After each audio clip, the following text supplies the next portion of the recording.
Bu narsalarni anglab yetishim uchun menga 6 yil ketdi. Sizlarga esa atigi bir dona videoda tushuntirib berishga harakat qilaman. Abituriyent davrlarimda oliy ta'limga kirish uchun qattiq harakat qildim.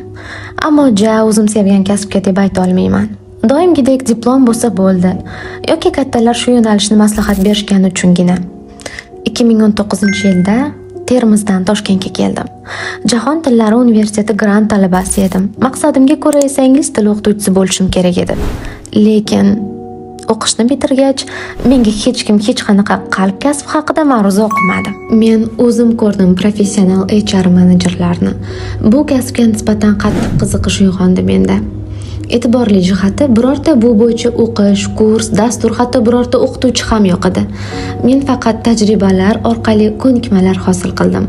Stajirovkalar o'tadim, biroq teoriya yo'q joyda o'sish bo'lmaydi. Vaqt o'tgach, xalqaro ekspertlar kurslarida birinchilardan bo'lib o'qishni, izlanishni boshladim. Shuni hammaga aytaman. Har doim nazariy bilimlarning o'zi kifoya emas va har doim tajribaning o'zi kamlik qiladi. Uyg'unlik, o'qish va amalda qo'llash katta, lekin ko'pchilik bilmaydigan sir. Hozirda biz shunaqa imkoniyat taqdim qilmoqdamizki, Zamin rekruting orqali HR sohasiga qiziqqan barcha yoshlar uni noldan o'rganishi mumkin va sof o'zbek tilida o'rganishi mumkin.